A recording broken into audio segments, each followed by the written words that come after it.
and concisely. And once you learn how to do that, then you can bring in all the stakeholders and you can get into programs that'll help you and train you on how to build it. But that first step is you have to design a business model that is desirable. When I initially moved back to Pensacola, I had a meeting with Lloyd. Lloyd invited me for breakfast and I was telling him, man, I still have an idea for the entertainment industry. This is what I wanted to do. He was like, all right, I got Startup on the Blocks. So I need you to start coming to Startup on the Blocks and get a little more information on how to work through the tech ecosystem and take your idea and we'll get you where you need to go. My company is called The Know, is an app that is streamlining business for the entertainment industry. Yeah, so if you're a musician, what you would do is pretty much jump on the platform, you'll create a profile, but the way we created the profile is pretty much a cleaner way. So now if they want more information about you, you'll connect your social media platforms, your streaming platforms, and that way they can go directly to it. What we also have included is your calendar. So pretty much you can set your days, you can set your price for your days and automate your booking. So initially talking to Lloyd, my idea was all here, it was there, it was over here, it was over there. It was like, all right, Quinn, I get it.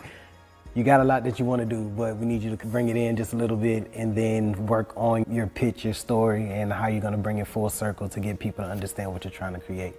Most of the programs here wasn't inclusive, and so we said we'll focus on helping founders of color. We also start at the beginning of the thing, at the idea stage, whereas a lot of the programs you see here locally, they start after you're up, and that's not very efficient unless if you don't have a lot of money, you can't recover from your mistakes. And the lean startup system, it actually helps you make mistakes faster before you spend a lot of money. You don't actually start building anything until you got customer buy-in. There was a need for small businesses to bring brand awareness to their business. I see there's a lot of makers and bakers that they're making all of these goodies and these products, but they can't market it, they can't sell it at the same time, and there needs to be kind of like that middleman, that middle person to help bring economic growth to some of the small businesses in Pensacola.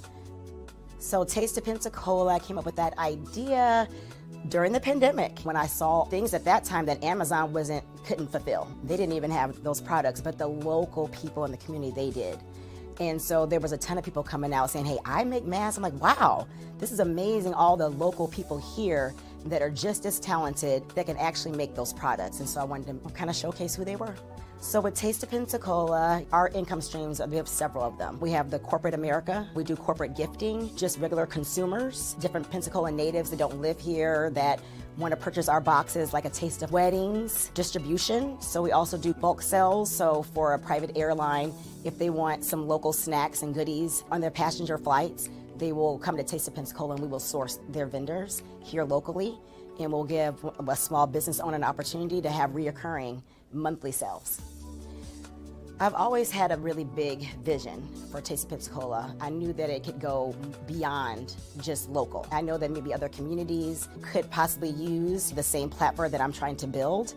And I always have these big visions, but I never know how to even get there. Where do I start? I know it's more than, there's a lot of technical things behind it. I know there's a lot of research, but that connection, I never had it until, thankfully, I met and was introduced to Startups on the Blocks and was able to just learn more about how to grow it in terms of data. Things I just never thought about, framework, words like traction. There's a lot of things that I just did not know about in language that I need to know in order to get funding for my business. There's just a lot that I didn't know.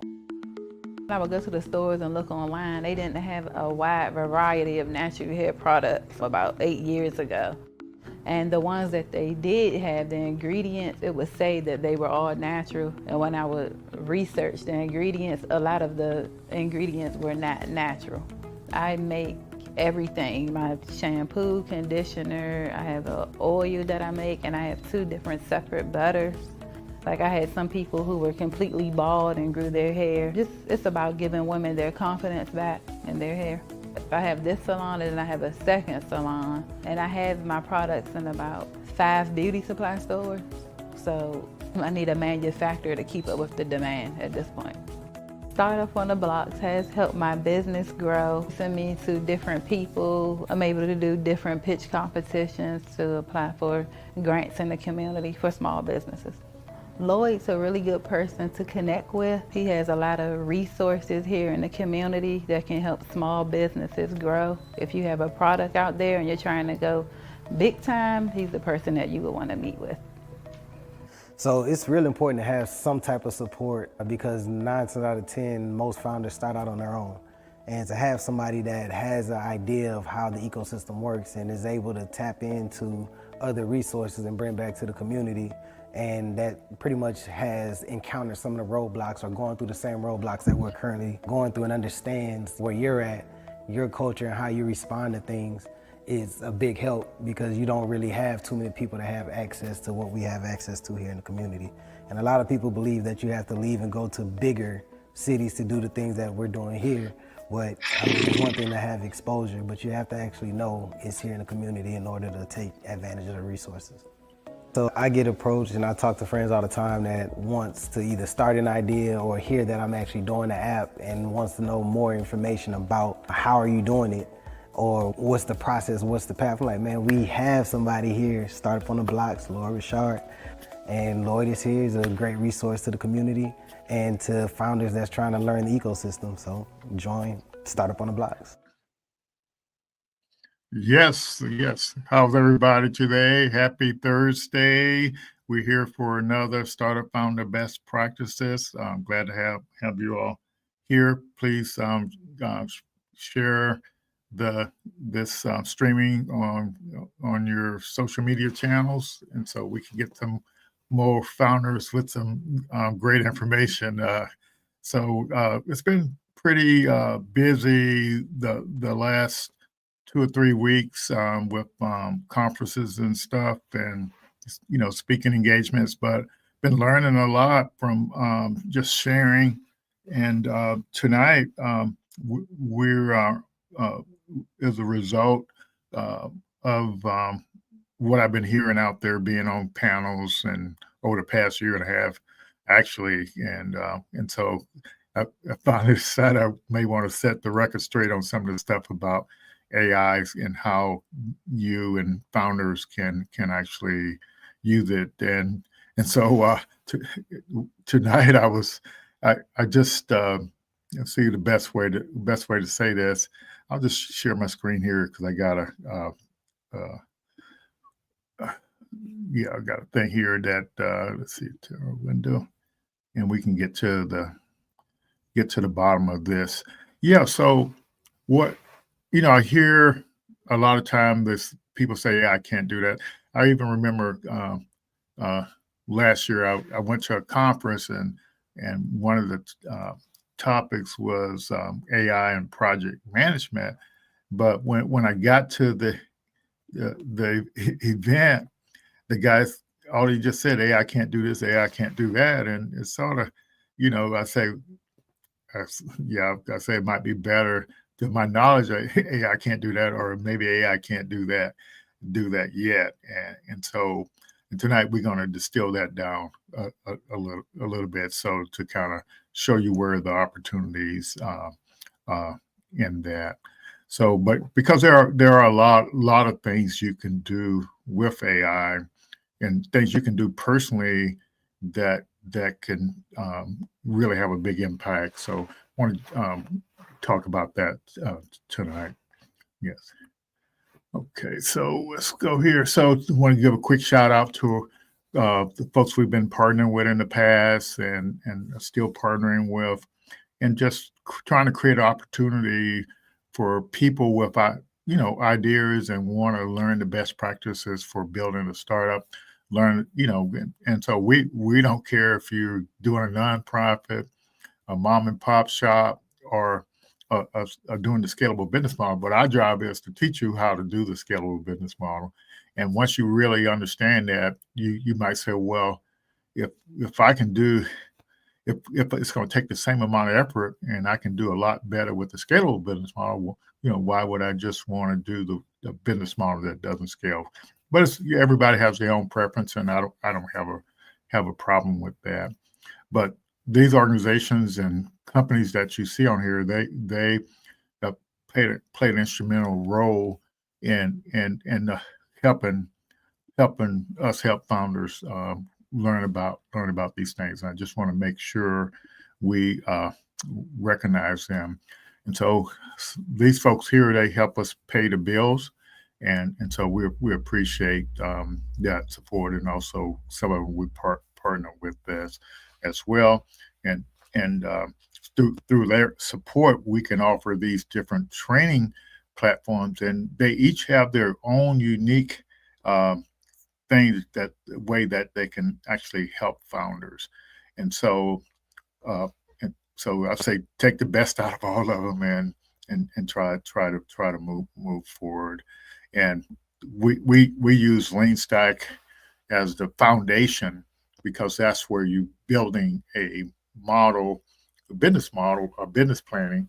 And so it's just like, if you were going to get a house built, and so I don't know if you can compare a house to a business or not, but you would go out and hire an architect to design that house, and a builder to actually build it. But most people jump into business without doing a whole lot of planning.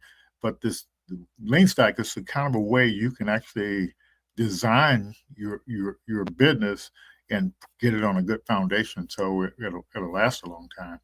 Now the startup science, it's a totally different perspective, and it's a neat perspective. It's a great perspective, and it's all based on this idea. When you get an idea for a startup, from that idea to your exit, you building with the exit in mind, and the program is just teaching you how to go through these different phases, so you can make sure there's going to be somebody ready to buy your company at the other end. And co-founder OS is from Make Startups. They did a really great job and they saw the problem was, as we did too, when you're going to apply for a pitch competition, or you're going to try to get in a program that's going to give you money, or you're applying for a bank loan or something. So their whole thing is grading on how well you answer the question. They use AI to actually grade on how well you fill out the application, and then give you feedback and train you how to communicate your business, where you can get the money and the resources you need to go forward. And so patent hacks here, the last thing on this thing is, so like when in Lean Stack and all of these things, so when you build a scalable business model, and if you want it to scale at 10x, you're going to have to do some innovation. And I was judging a pitch competition, was it last Wednesday or the Wednesday before? It's a $50,000 pitch competition, and one of the founders, his growth rate was he said it was 100x, so basically 2x. But it grow 100%, but so that's basically 2x growth rate. And I said, well, and he's out looking for money. I said, well, there are a lot of startups out there that are growing at a 10x rate, and you're growing at a 2x rate. Who do you think the investor is going to put money in? And so that's kind of the way you look at it. A lot of us want money, but when there's so many other companies out there that are growing at a faster rate than you, why should an investor or a bank or whoever put money in your idea? So that's why we try to teach people how to do a scalable business model. So the point is, when you in order to scale at that higher rate, you're going to have to innovate. And so that's where the patent hacks come in. So to protect your innovation. And so we are offering that, and we'll be offering it through the Black Innovation Leaders of Florida until the end of I think to the end of January, I believe. But so if you see the link there, cuckooinstitute.org, get started. That's your opportunity to get to learn about the trademarks and the patents. And we have some some scholarships to file for your trademark or your patent. So definitely try to take advantage of that. But tonight I'm not going to hold you all long, and so the news the other day is became a new grandfather today, and so we got Rob and I got a grandson, Achilles Jackson Richard, my son Theron, and his wife Hope. Had a healthy baby boy today around noon, so we're excited for them. And I'm gonna tell you a little story about AI, and I've used this story about children in the past, so you can actually kind of get the gist of it. Yes. So just ask yourself, how much do I know about AI?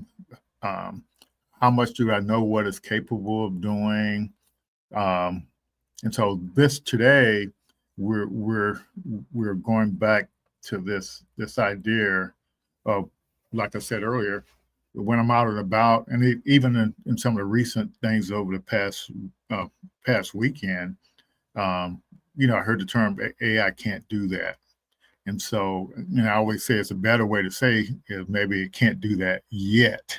But this particular thing I want to share today, I'm just going to do a series of videos. And if you can have the ability to put them in the chat and ask questions, feel free to do so. So first, I'm going to kind of do like a little introduction. I created a briefing, but I'm using the explainer videos to kind of help you decipher the information a little bit better. And I'll pull the first one up. And so if you have the ability to put some in the chat on Facebook or I'm not sure if you can do that on LinkedIn or not, but it should help. All right, so I'll pull the first one up here. It's about 5 minutes. And the idea here is after these series of things I'm going to show you tonight, you won't have any question about the foundation of AI, because it explains that fairly well. All right, here goes the first one. You know that feeling, right? You're trying to get an AI to do something that seems totally simple, and it just falls flat on its face. It is so frustrating. Well, in this explainer, we're going to dig into why that happens, and more importantly, why every single one of those failures is actually a massive opportunity, just waiting to be grabbed. Yeah, I think we've all muttered this under our breath. And you know what? It's a completely fair question. We're constantly told how revolutionary these systems are, but then sometimes they can't even nail the basics. So, what is actually going on here? So before we get to the opportunities, and trust me, there are a lot of them, we first have to understand the limits. We're going to pull back the curtain on why these AI failures happen. And I promise, it's not because the AI is dumb. The real reason is way more interesting. To really get it, we need to peek under the hood at the fundamental tech. Now don't worry, we are not about to get lost in a sea of complicated code. Instead, we're going to use a really simple but powerful analogy to see what's happening. Okay, here's the one and only technical term we really need to know: artificial neural networks, or ANNs. Now the key phrase here is universal function approximators. That sounds super fancy, but all it really means is that they're designed to figure out the relationship, or the mapping, between almost any input and any output you can imagine. Let's make that even simpler. Forget the jargon. Just think of an AI as a mapping machine. That's its whole job. It takes one thing, an input, and it maps it to another thing, an output. That's it. That's the core idea. So how do these machines learn to do that mapping? This is the really cool part. They don't follow a list of rules that some programmer wrote out. No. They learn by looking at millions, sometimes billions of examples. So for it to map a photo to the words cat on a sofa, it literally has to see countless pictures of cats on sofas until it finally understands the pattern. It's learning by seeing, not by being told. And this right here, this gets us to the root cause of our frustration. When an AI messes up, it's almost always one of two things. One, there's a data gap. It just hasn't seen enough relevant examples to build a good map. Or two, there's a design flaw. The way the neural network is built just isn't right for that specific job. So, the key takeaway is, it's a training problem, not a thinking problem. All right, now we're at the turning point. We get the limits, we get the frustrations, but what if we just reframed them? This is where we bring in what might just be the single most important word for any founder or innovator in this entire space. Just listen to the difference. AI can't do that. That feels like a brick wall, right? A dead end. But AI can't do that yet? That's a challenge. It's a promise. That one tiny word completely changes everything and opens up a whole universe of possibilities. That little word, yet, is basically a giant flashing signpost. It's pointing you directly to where the future is going. A limitation today isn't a permanent roadblock. It's just a problem that nobody has solved. It's a temporary gap, an open invitation for someone, maybe you, to come in and build the bridge. So let's connect this directly to a founder's mindset. Because if you're an entrepreneur, or you want to be one, this perspective isn't just some nice idea. It's your actual roadmap to creating a valuable business. This is it. This is the core takeaway. I want you to burn this idea into your brain. Every single time you find yourself getting annoyed at what an AI can't do, you should hear a little bell going off in your head. That's not a complaint. That's a business plan just waiting for someone to write it. And look, the opportunity here isn't just about tweaking some code or making a model a little bit better. The real game changer, the billion-dollar idea, is in creating entirely new mappings that have never existed before. It's about connecting an input to an output in a totally novel way that solves a real problem for the first time. This is an active role. You can't just sit around and wait for one of the big tech companies to figure it out. This is a specific job for founders, to see that gap, to see that yet, and to be the one who builds the innovative solution that fills. Okay, so how do you actually do it? How do you train your brain to stop seeing failures and start spotting these opportunities? Well, it all comes down to adopting a very specific mindset, a new way of looking at the world around you. This is the question. This is the question you should be asking yourself constantly. When you're at work, when you're dealing with some clunky, frustrating process, when you see something that's just inefficient, stop and ask, okay, what's the input here? What's the output I really want? And what's the mapping that needs to be built to connect the two? And listen, this is not just a technical skill. You do not have to be a machine learning genius to come up with these ideas. It all starts with simple curiosity. It's about being willing to explore what could be possible, even if the tools aren't quite there yet. So here's a simple 4-step process you can use. First, find the frustration. Find the can't. Second, play detective and diagnose the problem. Is it a data thing or a design thing? Third, dream a little. Envision the perfect mapping that would solve it all. And then finally, step 4, go build it. So we'll end with this challenge. The next time an AI gets something wrong, don't just sigh and close the window. Stop for a second. See it for what it truly is, an invitation, a puzzle just waiting for you to solve it. So ask yourself, what's your yet? Fantastic. Yeah. So we're going to dive into each one of those things a little deeper. So don't feel bad if you actually miss some of it. But in general, this mapping, which we'll cover next, is kind of like a key thing. And so in most of my talks I say, well, using AI, you can map anything to anything. So, and to give you an example, like my grandson, he's only a few hours old, but he's going to, start seeing his mother on a daily basis, his father on a daily basis, and occasionally he'll see me, his grandfather, and his grandmothers, and so but what all of it's doing, when you teaching who mom is, you're just mapping the word mom for him to his brain. So it's just a mapping. And so when they call me granddad or whatever, it's just all you doing is in his brain, he's relating these images of his family, and it's being tagged. And so this mapping that this neural net is doing, it's the same thing. It's literally mapping some information to some other information. And for each of you as an individual, you have a certain expertise, and some of it you can't even explain. But with AI, you can all you need to do is what you're an expert at is you can use this AI, artificial neural networks, to actually extract your knowledge, and then you can make money with it, but just through this concept of mapping.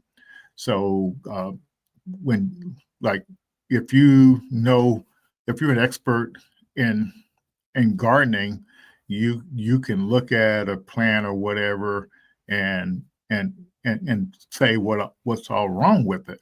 And so all someone has to do is show you pictures of several plants, and you tell your answers about that. So they map the images from the plants to your answers, and now you got a ANN that can be turned into code that into a thing where you use your phone, you see that type plant, and it automatically tells you what's wrong with it. It's literally that simple. If you an expert at judging whether somebody did a good presentation or not, same process work. You score the presentation, and so yeah, it's the same process. So you can actually take your knowledge and kind of move forward. So next, let's just dive into the mapping a little bit, and feel free to ask questions in the chat. So I'll show you a little explain about the mapping, but it's going to repeat what the idea of the neural network is, but I think it'll help you reinforce if you're not familiar with it. You've heard it a million times, right? Someone says AI can't do that, and you think, okay, another limitation, another failure. But today, we're going to flip that script entirely. We're going to see how that can't isn't a dead end. It's actually the starting line for the next huge opportunity. This right here, this is the whole game. This is the big idea we're diving into. Every single time an AI messes up or falls short, it is not a failure. It's an invitation. It's a giant flashing sign pointing directly to an open door for innovation. So to really get why these so-called failures are actually opportunities in disguise, we need to pop the hood and see what AI is really doing. And you know what? The core concept is surprisingly simple. It all comes down to one thing: mapping. Okay, so at the heart of almost all the cool AI stuff we see today are these things called artificial neural networks, or ANNs. Now, the super technical term is universal function approximators, which, yeah, sounds complicated, but the idea is actually beautiful. Imagine you could learn to bake any cake in the world perfectly just by tasting thousands of examples without ever reading a single recipe. That's kind of what an ANN does. It learns to figure out any relationship, not because it was given a rule book, but because it found the patterns in the data all by itself. So how does this actually work? Well, it's pretty straightforward. ANNs learn by example. Lots and lots of examples. You don't program an AI with the dictionary definition of cat. You just show it a million pictures of cats, and it starts to figure out the essence of catness on its own. You feed it countless translated sentences, and it starts to internalize the rhythm and patterns of a language. It's all about learning from what's already happened to figure out what should happen next. So here's the most important takeaway from all this. At its core, every AI system is basically a mapping machine. That's it. It takes an input, that could be a question, a picture of your cat, a sentence in Spanish, and its entire job is to map that input to the right output, the answer, the word cat, or that same sentence in English. Think of it like a master bridge builder, always trying to connect your request to its answer. Okay, so now that we get this whole AI is a mapper idea, we can look at its limits in a completely new way. And this brings us to what might be the single most important word in this entire conversation. This one, this little word yet. AI can't do that yet. Just adding that one word completely transforms the meaning. It changes a statement of failure into a statement of possibility. It turns a period at the end of a sentence into a comma. A brick wall becomes just another step on the path. So why is this so important? Well, because most of AI's current limitations aren't, fundamental laws of the universe. They're usually just practical problems. A data gap isn't a failure. It's an invitation to go out and find or even create that missing data. A design flaw isn't a dead end. It's a challenge that sparks a more creative solution. That word, yet, is the signpost pointing you directly toward the next big thing. And this, right here, is where we get to the founder's mindset. This is where we connect the dots, directly from what AI can't do to what you can go out and build. This is where limitation becomes your greatest opportunity. Let's just pause on this for a second and really think about it. When an AI totally misses the context of our conversation, or it can't handle a complex reasoning task, or it just gives a bizarre answer to a creative prompt, what is it actually telling us? This really nails the mindset shift. See, most people look at an AI and see a brick wall, a flawed tool with obvious limitations. But a founder sees a treasure map. They see the specific data that's missing. They see the exact design that needs a clever fix. To them, it's not a problem, it's a project just waiting to be started. So here's the big takeaway for any innovator out there. Your job isn't just to use the AI tools that are already out there. Your real job is to build the next set of bridges. It's to create the brand new mappings that connect an unsolved problem to a brilliant solution. You know, the mappings that just don't exist yet. All right, so let's bring it all home. How do you actually make this way of thinking a part of your daily routine? How do you train yourself to start seeing opportunities where everyone else just sees errors? It really boils down to one thing: curiosity. It's not just about being curious about what AI can do right now, but having this relentless curiosity about what's just over the horizon. It's about living right on the edge of what's possible and constantly asking, okay, but what's next? And so I want to leave you with this final, really critical question. The next time you see an AI fail or get something wrong, don't just sigh and move on. Stop for a second and ask yourself, what mapping is missing here? What connection hasn't been built yet? Because the answer to that question, well, it just might be your next great idea. Well, I'm going to give you an example of how we use this mapping concept with uh, business models and what we do in our business model design course and our demand validation course. And so this idea of mapping something and to something. So this, what you see here is basically just a one-page business plan, the lean canvas, and it talks about creating value, uh, delivering that, capturing value, delivering and measuring value. So it's a pretty neat thing. So what we do is we map your business idea to this lean canvas with AI. But I'll just quickly go through this. And so when we're doing business model design and going through the lean stack, we're looking at your idea and what kind of your financial goal is, and what based on your pricing, what's the customer sizing, and then and the market sizing, and how does that match with the pricing you're charging based on the number of customers you're going to get. And also, once you finish designing your model, then what we have what's called this model founder fit. But and then when you transition from that business model design and designing the scalable business model, you start doing this demand validation. And these last three columns are demand validation. And so you're doing problem discovery, solution design, sales pitch, and going to launch an MVP. So what we did, this is some kind of like a roadmap to the process.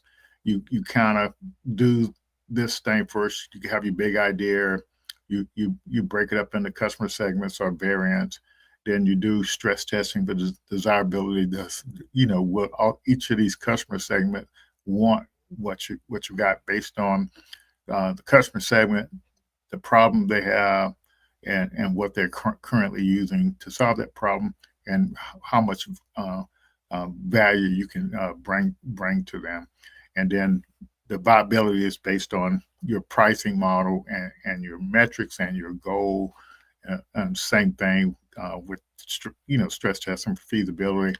And then after you do that, you build what is called a business model story pitch, and so on. Then you go into what we were just talking about, was the demand validation here in the pink.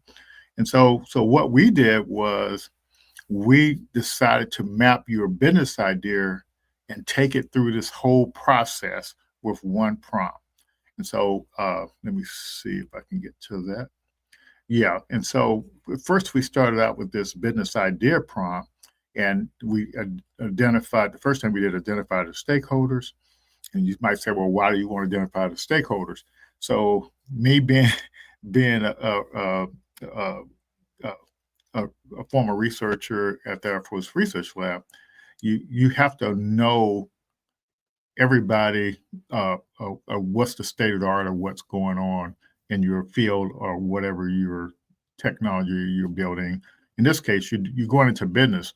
And so the first thing what you want to do is know who all the stakeholders are and what their pain points. So, and basically in the reason for this, when you have a business idea, it's not an island to itself. There's a lot of other levels. You know, may have supply distributors, and they may have manufacturers, and then you have customers, and so it's a whole supply chain in order for your business to work.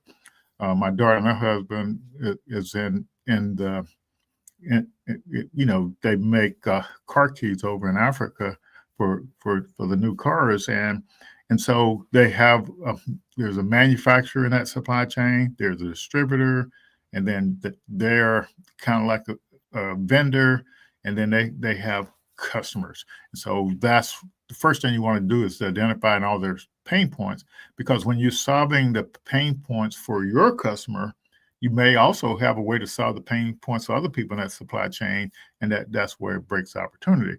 So and so from your one business idea in industry, we do these steps here. That was our original prompt.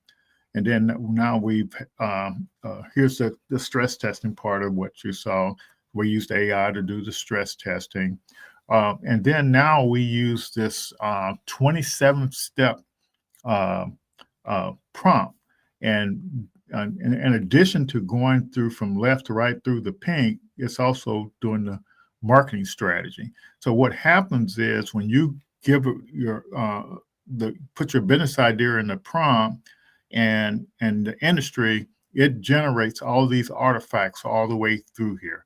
And so where so it just helps the founder, you know, do stuff. So it's kind of where and what's unique about this, I hear a lot of people, and I do a lot of things, that's where I use AI in my business. That's fantastic, and that's good, and you're getting benefit. But what we're doing is we're mapping it to a whole framework, a process. So you're not prompting in a vacuum. You're prompting through this whole business planning and development process. And so it's a really strong approach when you're using a framework, and then instead of just doing a prompt here and a prompt there. So everything everything builds upon, each step builds upon the next step, and so we're just using this to speed up that. And that's all I'll say about this. And so let's just take a look at what this idea yet. And so what I originally hate about this word yet, what I love about it, you know, was that I don't hate it. What I love about it is people just need to be, once you understand this mapping thing, what you need to realize is that as AI gets more capable, based on this mapping idea, you can map anything. And like over the weekend, the lady was saying, "Well, AI can't do emotion."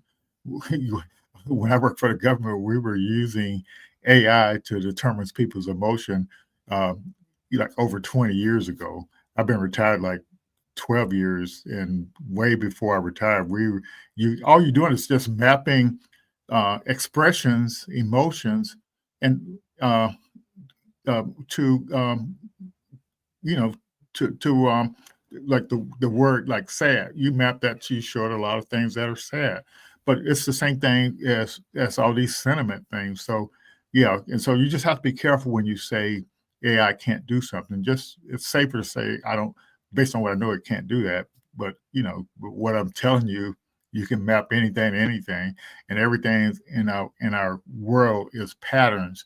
And so as long as you got the most powerful enough artificial neural network trainer, you can map anything to anything. So just, yeah, because like even here in Pensacola, they were saying that a programmer's job had a low risk of being automated. This is 2019. So now a coder, a programmer, the AI can do code. So people were 5 years saying, hey, AI can't do that. So just remember the point I'm trying to make here. So let's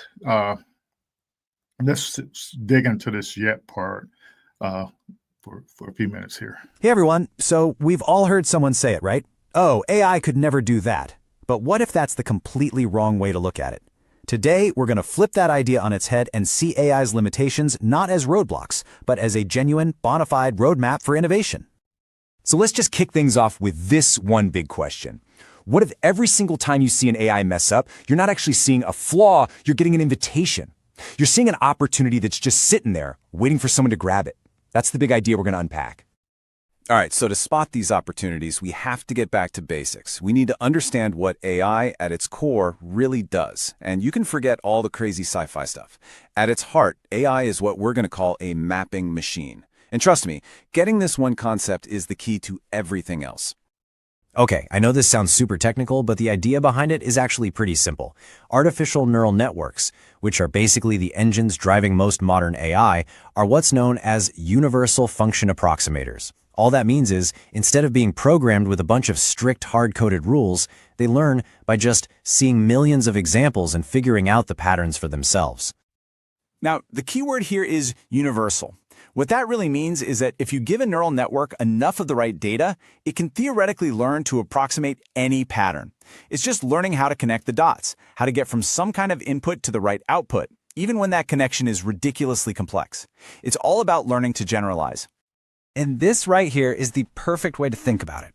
An AI doesn't really understand a picture of a cat, you know? It just takes the input, which is just a massive grid of pixels, and it maps it to the correct output, the simple word cat. This is exactly how the first image recognition systems were built. They were fed millions of labeled pictures until they could reliably map the pixel patterns of a cat to the word cat.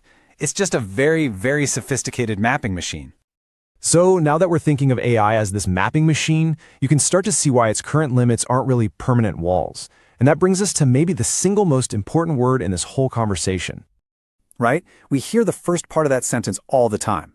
But the most powerful word on this screen, the one that is just packed with opportunity for every founder, for every innovator out there, is yet. That one little word completely changes a statement of failure into a promise of what's coming next. And here's the critical thing to get. When an AI fails, it's almost never because it's fundamentally incapable. It's a training issue. It means there's either a gap in the data it learned from, or there's a flaw in how the model was designed. And those gaps, well, that's where innovation comes from. That's what sparks creativity. Okay, so this is where we get to the playbook. How do, as a founder, as a builder, as anyone with an idea, turn this whole insight into a real business? How do you actually go out and capitalize on the yet? This is the bottom line. Every single time you hear AI can't do that, you should be hearing the cha-ching of a cash register. Think about it. When early AIs couldn't read a medical scan as well as a radiologist, that can't was a massive, blinking sign that pointed to an opportunity. An opportunity for companies to build specialized AIs with the right medical data. That failure wasn't a flaw. It was a market waiting to be born. So your job, your mission, is to become a kind of map maker for this new world. You need to be the one who finds the inputs and outputs that nobody has successfully connected yet. Your job is to go out there and build the AI that finally creates that new mapping. And here it is, a super simple 3-step playbook. First, find something valuable that current AIs are just bad at. Step 2, and this is the really clever part, you have to ask yourself, okay, what's the mapping that's missing here? What data needs to connect to what outcome? And then, step 3 is simple. Go build it. Go find the data, design the model, and be the one to create that new connection. Now, this playbook is great, but it only really works if you have the right mindset behind it. This isn't just about being a technical wizard. It's about having a deep-seated curiosity. So, you need to start asking this question everywhere. At your job, when you're pursuing a hobby, in all the little frustrations of your daily life. Just look at the world and constantly ask yourself what connections, what translations, what mappings are just sitting there waiting for an AI to be built for them. Because at the end of the day, that's what moves the needle. The next giant leap in AI isn't going to come from just making the current models a little bit bigger. No way. It's going to come from someone who is just relentlessly curious, someone who looks at a problem everyone else has written off and says, I wonder if there's another way. And that really brings us to the final thought here. Every huge AI company you can name today was built on solving a problem that people once thought was impossible. The next one is going to be exactly the same. It'll be built on one of today's AI can't statements. So the only real question is, which one are you going to solve? Cool, cool, cool, cool. Yes, that's right. Which one are you going to? So where's your opportunity? And so daily in my news feeds, Google search feeds, and I I use some other tools that sort of lets me know what companies are getting funded. But every day there's some new company that's doing something that I never thought of, or some niche in the market, and they figured out a way to map these things to these things that haven't been done yet, and they figure out how to do it, and they're getting funded. And so every one of us has knowledge and have experience or work somewhere and you solve these problems, and that's where all these opportunities are. And literally you just need to reach out, and you don't have to know how to use AI. There's plenty help on that kind of stuff. So if you got some type of expertise or some problem, um, and so I say think big, and kind of move forward. I've seen local founders here that have ideas that are great, but just because they don't know how to do it, they don't work on it. It's that's not the way it works. You build a business model around what your idea is, and pitch that business model. That's what attracts people to help you. If you can't articulate how you can make money with your business idea, it's going to be hard to get people to help you. And so, and what we've done over the past few years, we we through this lean stack framework, uh, we've got the process on how you evaluate and stress test an idea, and so over the past year and a half or two, we've been leveraging AI to help you do that faster. And so, yeah, but that's what it's all about. And so the Ash Murray is the one that came up with the Lean Canvas and the Lean Stack platform. And so he's launching a new product called Lean Spark. And yeah, let me show you, put this back up here. And literally, this is to show you what this product is all about. So, like when you building a business model with this one-page business plan here, you have to validate every assumption you made when you identify the customer segment, the problem the customer segment has. You have to validate what you said in each block, and so in most cases you have to do some validation experiments, and so the question is, what experiments do I need to do here to validate these customer segments or the problem that those customer segments have? What do I need to do to validate the pricing that I'm charging? So he's literally creating what he calls Lean Spark, and he knows all the questions you need to ask about these blocks, and he's mapping these things that you need to do to validate or or what a coach would help you with this business model. He's actually mapping. He's got all the stuff questions you need to ask here, and he's literally creating a map. Lean Spark is just a way to guide you through on how how to make sure you're doing the right pricing, what validation experiments you need to do, all this stuff. It's literally that simple. That's what he's using AI to do, just to speed up your validation process. And so myself as a coach, I'm a level 3 coach, so I don't have to spend so many times meeting with the founder. Now I can use this Lean Spark tool to help the founder along the way. And so that's what the deal is there. So that's just one example. Now, one thing that I didn't mention yet, part of what also brought me to this idea to kind of present this today is that I have this habit of recording, all the workshops I go through to, like this morning I went to a keynote on marketing using AI. Yesterday I went to a venture capital thing about AI, and also another workshop about at EntreCon about the Gen Z stuff. And then, like over the weekend with the training that Black Innovation Leaders of Florida was doing down in St. Pete, I recorded all of those sessions.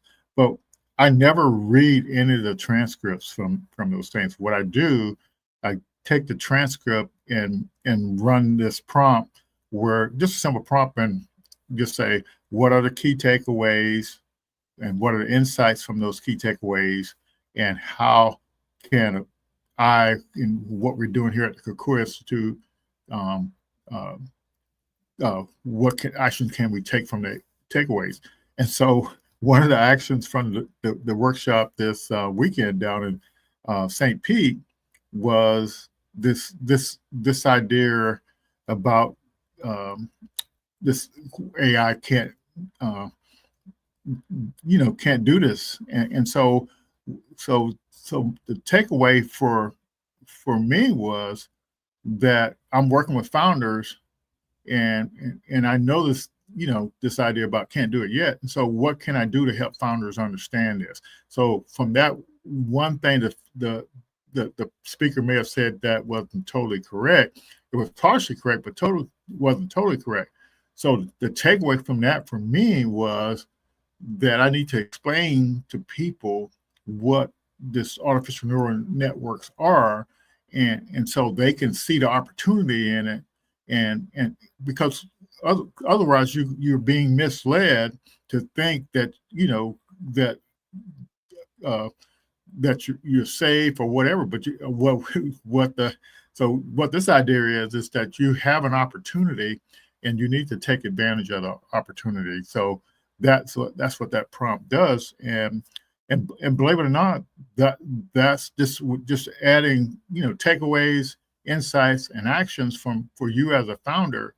You get more benefit out of what was said, and some things are subtle and you won't catch them. That's where the AI comes in at, and so that's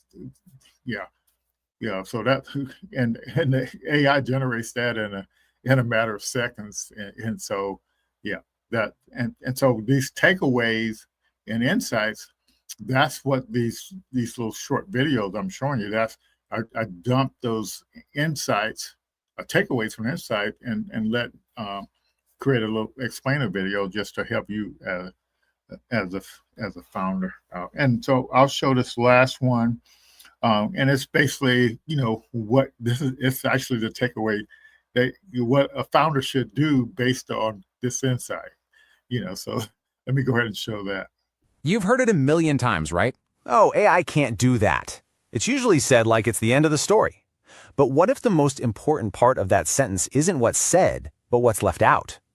So let's start with a big idea, one that's going to frame this whole conversation. What if we've been looking at AI's limits completely wrong? What if every single thing AI is bad at is actually where our biggest opportunities are hiding? Now, I know that sounds a little backwards, but stick with me. To get why this is so powerful, we need to pop the hood and see how this engine really works. To really see the opportunity, we first have to get what AI truly is. It isn't some kind of magic box. At its core, It's a very specific, and actually pretty understandable, kind of machine. The engine driving most modern AI is the artificial neural network. Now, you might hear fancy terms for it, like a universal function approximator, which sounds super intimidating, I get it. But the core idea is actually really simple. Instead of being programmed with a bunch of rules, these systems, they learn. So how do they learn? Well, they learn from examples, tons and tons of them. You don't give an AI a textbook on what a cat is. You just show it millions of pictures of cats and say, that right there is a cat. And by seeing all those examples over and over and over again, the AI starts to figure out the patterns on its own. You know, the pointy ears, the whiskers, the shape of the eyes. It basically writes its own rules based on all that data. And this brings us to the most crucial point of all. An AI is, at its heart, a mapping machine. That's it. It learns how to draw a map from an input, like a photo, to an output, like the word cat, or from an... You've heard it a million times, right? Oh, AI can't do that. It's usually said like it's the end of the story. But what if the most important part of that sentence isn't what's said, but what's left out? So let's start with a big idea, one that's going to frame this whole conversation. What if we've been looking at AI's limits completely wrong? What if every single thing AI is bad at is actually where our biggest opportunities are hiding? Now, I know that sounds a little backwards, but stick with me. To get why this is so powerful, we need to pop the hood and see how this engine really works. To really see the opportunity, we first have to get what AI truly is. It isn't some kind of magic box. At its core, it's a very specific, and actually pretty understandable, kind of machine. The engine driving most modern AI is the artificial neural network. Now, you might hear fancy terms for it, like a universal function approximator, which sounds super intimidating, I get it. But the core idea is actually really simple. Instead of being programmed with a bunch of rules, these systems, they learn. So how do they learn? Well, they learn from examples, tons and tons of them. You don't give an AI a textbook on what a cat is. You just show it millions of pictures of cats and say, that right there is a cat. And by seeing all those examples over and over and over again, the AI starts to figure out the patterns on its own. You know, the pointy ears, the whiskers, the shape of the eyes. It basically writes its own rules based on all that data. And this brings us to the most crucial point of all. An AI is, at its heart, a mapping machine. That's it. It learns how to draw a map from an input, like a photo, to an output, like the word cat, or from an English sentence to a French one, or from a chest X-ray to a potential diagnosis. It's all about making maps. Okay, so if an AI is just a mapping machine, what does that tell us about its limits? Well, this leads us to the single most important word in this entire explainer. That word is yet.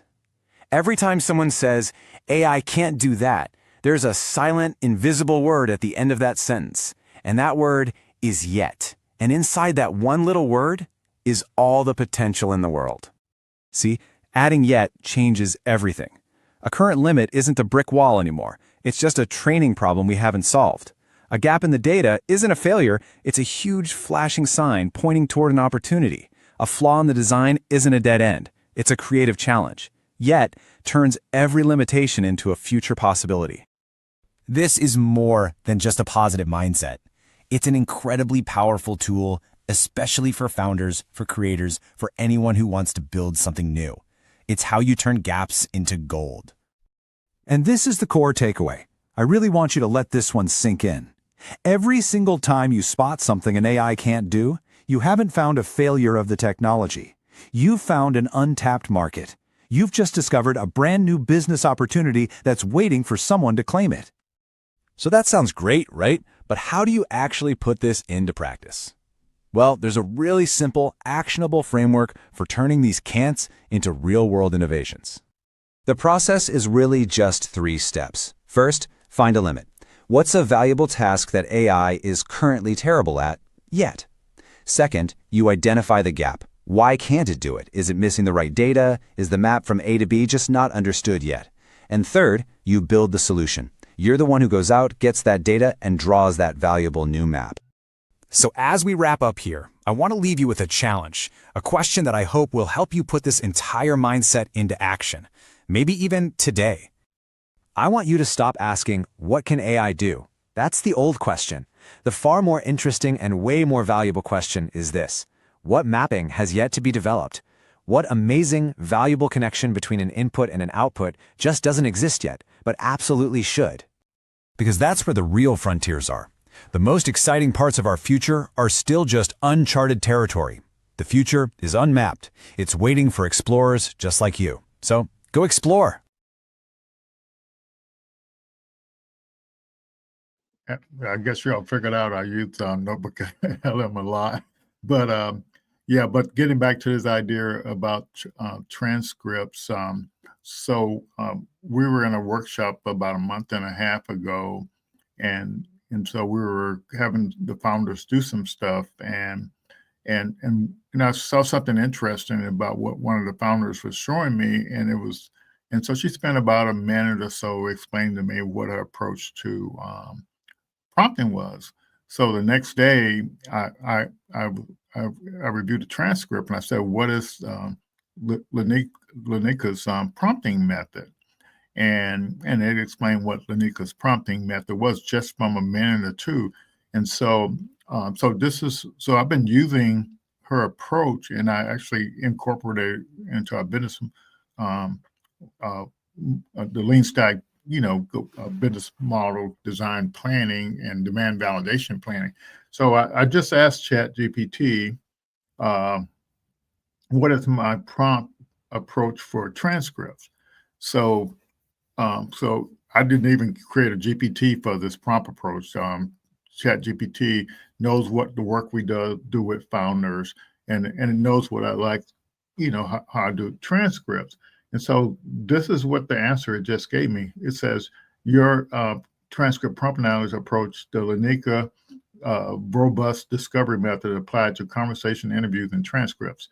So I do it for transcript. I do it for all our guest conversation that we have, in which of those are interviews. And even when I'm talking to people, trying to figure out how to coach them and advise them.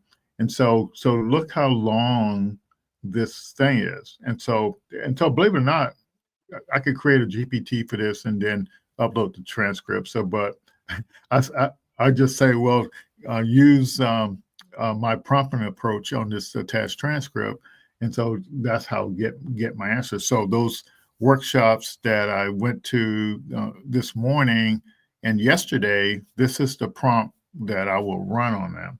And so you see the first thing it talks about the system and intent, but what you're going to see here is the ChatGPT knows that we work with founders. I work with founders, and I'm always trying to figure out things to do with founders. So you see, it said treat the transcript as a discovery artifact, not a document. Reveal what the founder or speaker meant beneath the words. Extract signals, insights, loops, contradictions, and opportunities. Opportunities, okay? Convert these into actionable steps for founders. So this is a hell of a lot to do just for one transcript. And so this is Lanika's approach for prompting. These principles: train for veracity, iterative thinking, context, structured artifacts, preserve good copies. Okay, here we go. Analysis structure you always request. Observation, raw signals, emotional energy. And this is, I didn't normally do this. This is what Lanika was doing: explicit pains and belief. Insights, always do the insights. What does it mean? Why does it matter?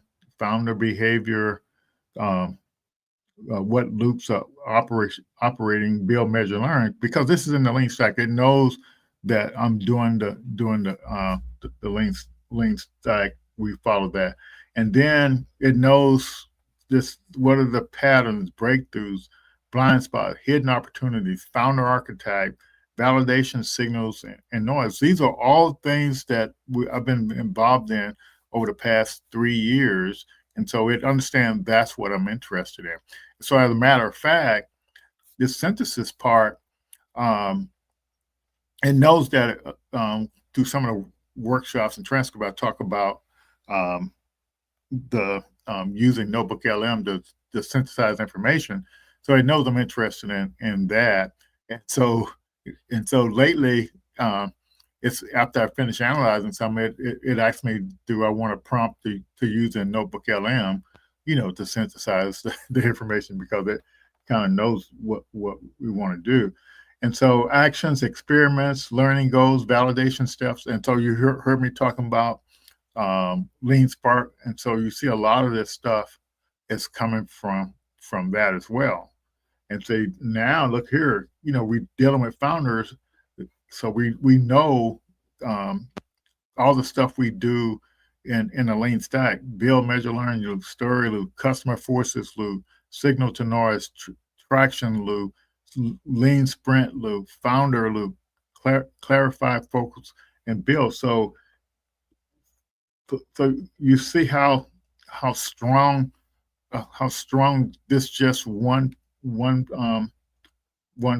it's just because it learned what I needed to do. Founder takeaways, and that last video I showed you was the founder takeaways. Yeah, and these are just some optional things that can do, and then do this final summary. And I typically sometimes I want a PDF, and sometimes I want to code a template. For some reason, it thinks I want a Notion template as well. And let's see, what would I like next? Okay, but that's just to kind of give you an idea the value of just analyzing and learning and getting these takeaways. And so I used to just get, and I'll close with this. I used to just get upset when somebody misstate what AI can do, because I've been working with the AI stuff since the 90s, and so you name it, I've seen it. We did warhead design, creativity machines. We did creative robots to defeat deeply buried targets, and all this stuff. You can find a lot of it on the internet, so it's nothing new. So all this stuff people saying AI can't do it, I've actually seen it. I've actually seen robots without being programmed come awake and start walking. So and just so you don't know what AI can do. But if you learn the basics, like this mapping thing, you'll see what the opportunities are. So, just dig in instead of being afraid. Take advantage of the opportunities here, and don't worry if you're not a technical founder. Yeah, there's plenty technical people out there that can help you with what you're trying to do. You just can't. You just got to get into the ecosystem to get the help you need to kind of move forward. I hope this made sense to those of you that hung around.